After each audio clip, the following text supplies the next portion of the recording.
Assalamualaikum warahmatullahi wabarakatuh. Perkenalkan, nama saya Azra Andi Winata dengan nomor NIM 2103111605. Baiklah, di sini saya akan membahas tentang manajemen memori. Manajemen memori merupakan inti dari sistem komputer modern. CPU mengambil instruksi dari memori sesuai yang ada pada program konter.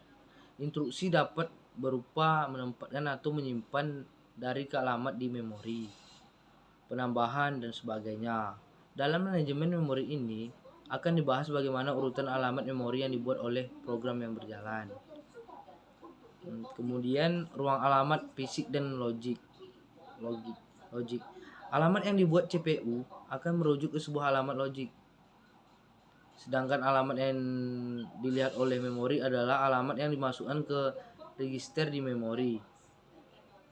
Merujuk pada alamat fisik pada peningkatan alamat, waktu compile dan waktu penempatan menghasilkan daerah di mana alamat logik dan alamat fisik sama. Sedangkan pada waktu eksekusi menghasilkan alamat fisik dan logik yang berbeda.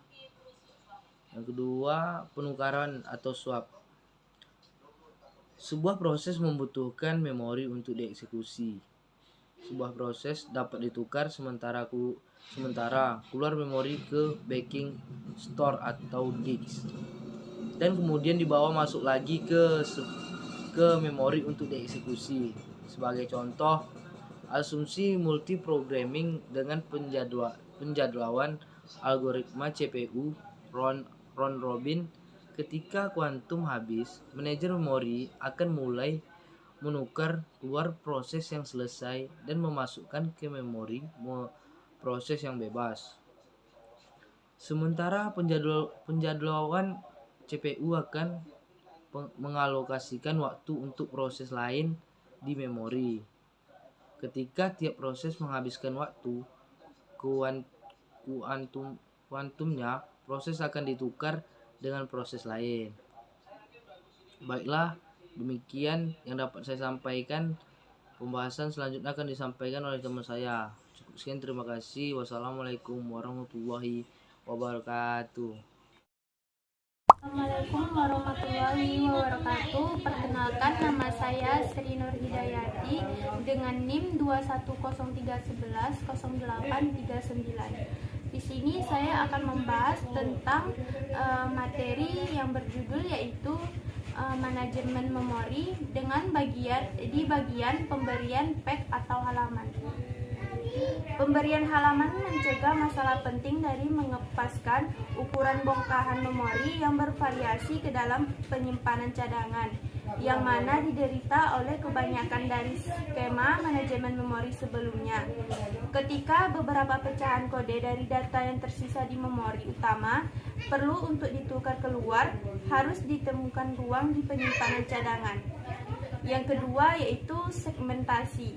Salah satu aspek penting dari manajemen memori yang tidak dapat dihindari dari pemberian halaman adalah pemisahan cara pandang pengguna tentang bagaimana memori dipetakan dengan keadaan yang sebenarnya. Pada kenyataannya, pemetaan tersebut memperolehkan pemisahan antara memori logis dan memori fisik. Segmentasi adalah sebuah bagian dari manajemen memori yang mengatur pengamatan dari memori yang terdiri dari segmen-segmen. Logical address patch adalah kumpulan dari segmen-segmen yang mana tiap-tiap segmen mempunyai nama dan panjang.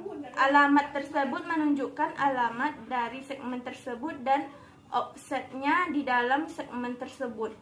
Jika mengambil contoh kompilator dari Pascal, maka kemungkinan kompilator tersebut akan membuat beberapa segmen yang terpisah untuk satu variabel global, dua prosedur dari pemanggilan stack untuk penyimpanan parameter dan pengembalian alamat, 3 porsi dari kode untuk setiap prosedur atau fungsi, dan 4 variabel lokal dari setiap prosedur dan fungsi.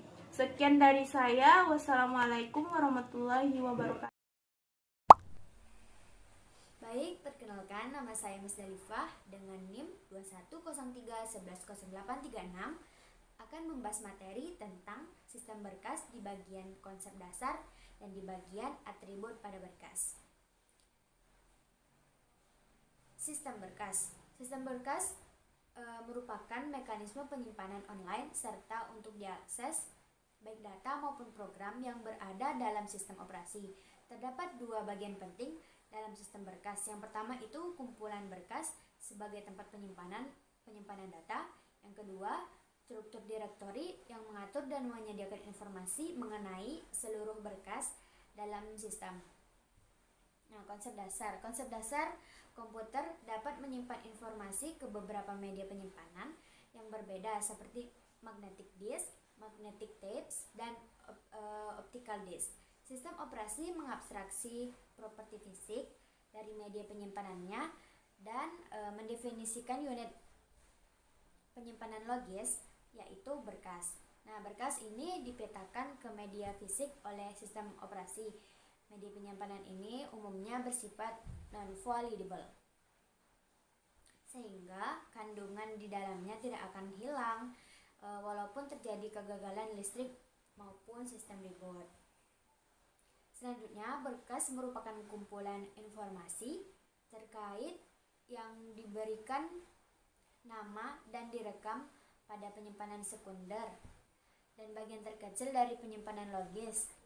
Artinya, data tidak dapat ditulis ke penyimpanan sekunder kecuali jika berada di dalam berkas tersebut. Data dari berkas dapat bersifat numerik, alfabetik, alfanumerik, ataupun binar. Nah, secara umumnya itu berkas merupakan urutan bit, byte, baris, atau catatan yang didefinisikan oleh pembuat berkas dan pengguna atau user.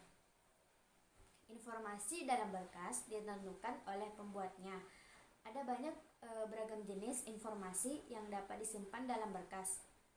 Hal tersebut disebabkan oleh struktur tertentu yang dimiliki oleh berkas sesuai dengan jenisnya masing-masing. Contohnya, yang pertama itu ada text file, yaitu urutan karakter yang disusun ke dalam baris-baris. Yang kedua ada source file, yaitu urutan subrutin dan fungsi yang nantinya akan dideklarasikan. Yang ketiga ada object file.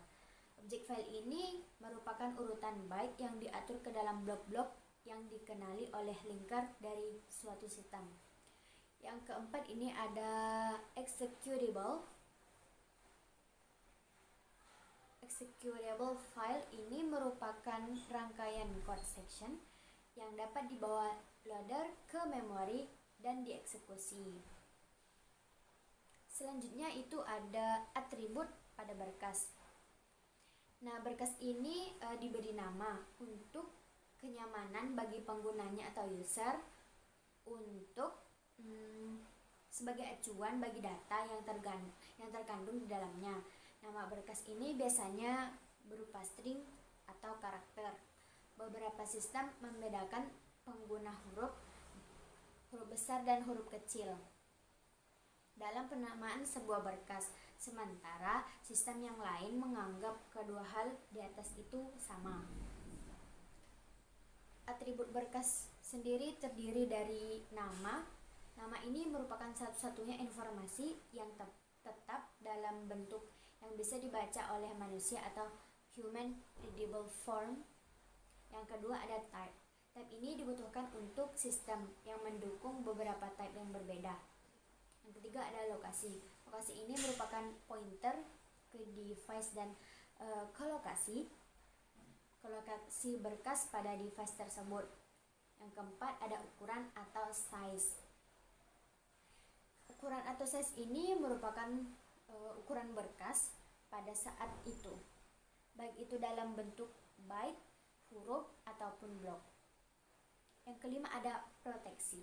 Proteksi ini merupakan informasi mengenai kontrol akses, misalnya siapa saja yang boleh membaca, yang boleh menulis, dan yang boleh mengeksekusi berkas tersebut. Yang keenam ada waktu, tanggal, dan identifikasi pengguna atau user. Informasi ini biasanya disimpan yang pertama untuk pembuatan berkas, yang kedua itu memodifikasi terakhir yang dilakukan pada berkas, dan yang ketiga itu ada penggunaan terakhir berkas. Nah, baiklah, demikian yang dapat saya sampaikan. Pembahasan selanjutnya akan disampaikan oleh teman saya. Terima kasih. Assalamualaikum warahmatullahi wabarakatuh. Perkenalkan, nama saya Irkhas Perdana dengan NIM 2103111525. Yang pada kesempatan kali ini akan melanjutkan pembahasan materi, yaitu tentang operasi pada berkas dan jenis berkas.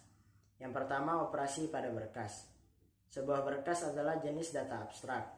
Untuk mendefinisikan berkas secara tepat, kita perlu melihat operasi yang dapat dilakukan pada berkas tersebut.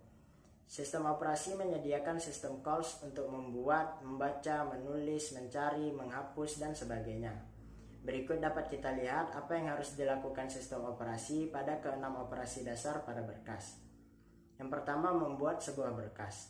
Ada dua cara dalam membuat berkas. Pertama, tempat baru di dalam sistem berkas harus dialokasikan untuk berkas yang akan dibuat.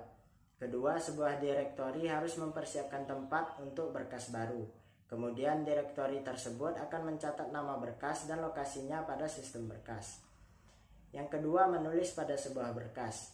Untuk menulis pada berkas, kita menggunakan sistem call beserta nama berkas yang akan ditulisi dan informasi apa yang akan ditulis pada berkas. Ketika diberi nama berkas, sistem mencari ke direktori untuk mendapatkan lokasi berkas. Sistem juga harus menyimpan penunjuk tulis pada berkas di mana penulisan berikut akan ditempatkan. Penunjuk tulis harus diperbaharui setiap terjadi penulisan pada berkas. Yang ketiga, membaca sebuah berkas. Untuk dapat membaca berkas, kita menggunakan sistem call beserta nama berkas dan di blok memori mana berkas berikutnya diletakkan. Sama seperti menulis, direktori mencari berkas yang akan dibaca, dan sistem menyimpan penunjuk baca pada berkas di mana pembacaan berikutnya akan terjadi. Ketika pembacaan dimulai, penunjuk baca harus diperbaharui, sehingga secara umum suatu berkas ketika sedang dibaca atau ditulis, kebanyakan sistem hanya mempunyai satu penunjuk. Baca dan tulis menggunakan penunjuk yang sama. Hal ini menghemat tempat dan mengurangi kompleksitas sistem. Yang keempat, menempatkan kembali sebuah berkas. Direktori yang bertugas untuk mencari berkas yang bersesuaian dan mengembalikan lokasi berkas pada saat itu. Menempatkan berkas tidak perlu melibatkan proses input-output. Operasi sering disebut pencarian berkas. Yang kelima, menghapus sebuah berkas. Untuk menghapus berkas, kita perlu mencari berkas tersebut di dalam direktori. Setelah ditemukan, kita membebaskan tempat yang dipakai berkas tersebut, sehingga dapat digunakan oleh berkas lain, dan menghapus tempatnya di direktori. Yang keenam, memendekkan berkas. Ada suatu keadaan di mana pengguna menginginkan atribut dari berkas tetap sama, tetapi ingin menghapus isi dari berkas tersebut. Fungsi ini mengizinkan semua atribut tetap sama, tetapi panjang berkas menjadi 0. Hal ini lebih baik daripada memaksa pengguna untuk menghapus berkas dan membuatnya lagi. 6 operasi dasar ini sudah mencakup operasi minimum yang dibutuhkan. Operasi umum lainnya adalah menyambung informasi baru di akhir suatu berkas, mengubah nama suatu berkas, dan lain-lain. Operasi dasar ini kemudian digabung untuk melakukan operasi lainnya. Sebagai contoh, misalnya kita menginginkan salinan dari suatu berkas atau menyalin berkas ke peralatan input-output lainnya seperti printer, dengan cara membuat berkas lalu membaca dari berkas lama dan menulis ke berkas yang baru. Yang kedua, jenis berkas. Pertimbangan utama dalam perancangan sistem berkas dan seluruh sistem operasi, apakah sistem operasi harus mengenali dan mendukung jenis berkas.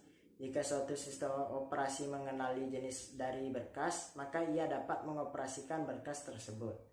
Contoh, apabila pengguna mencoba mencetak berkas yang merupakan kode biner dari program yang pasti akan menghasilkan sampah, hal ini dapat dicegah apabila sistem operasi sudah diberitahu bahwa berkas tersebut merupakan kode biner. Teknik yang umum digunakan dalam implementasi jenis berkas adalah menambahkan jenis berkas dalam nama berkas. Nama dibagi dua, nama dan akhiran atau ekstensi. Biasanya dipisahkan dengan karakter titik. Sistem menggunakan akhiran tersebut untuk mengindikasikan jenis berkas dan jenis operasi yang dapat dilakukan pada berkas tersebut. Sebagai contoh, hanya berkas yang berakhiran .bat, .x, atau .com yang bisa dijalankan atau dieksekusi. Program aplikasi juga menggunakan akhiran tersebut untuk mengenal berkas yang dapat dioperasikannya. Akhiran ini dapat ditimpa atau diganti jika diperbolehkan oleh sistem operasi. Beberapa sistem operasi menyertakan dukungan terhadap akhiran, tetapi beberapa menyerahkan kepada aplikasi untuk mengatur akhiran berkas yang digunakan, sehingga jenis dari berkas dapat menjadi petunjuk aplikasi apa yang dapat mengoperasikannya. Berikut tabel jenis berkas. Yang pertama, executable, akhiran exe, com, bat, atau bin, fungsi program yang siap dijalankan. Yang kedua, objek, akhiran obj atau o, fungsi bahasa mesin atau kode terkompilasi. Yang ketiga, kode asal atau source code, akhiran C, CC, PAS, Java, ASM atau A, fungsi kode asal dari berbagai bahasa. Yang keempat, batch, akhiran BAT atau SH, fungsi perintah pada shell. Yang kelima, text, akhiran TXT atau doc, fungsi data teks atau dokumen. Yang keenam, pengolah kata, akhiran WPD, teks atau doc, fungsi format jenis pengolah data. Yang ketujuh, library, akhiran lib, a, dan lain-lain, fungsi library untuk rutin program. Yang kedelapan, print atau gambar, akhiran ps, dvi atau gif, fungsi format ASCII atau binar untuk dicetak. Yang kesembilan, archive, akhiran ARC, zip, tar, fungsi beberapa berkas yang dikumpulkan menjadi satu berkas terkadang dimanfaatkan untuk penyimpanan. Demikian yang dapat saya sampaikan. Wassalamualaikum warahmatullahi wabarakatuh.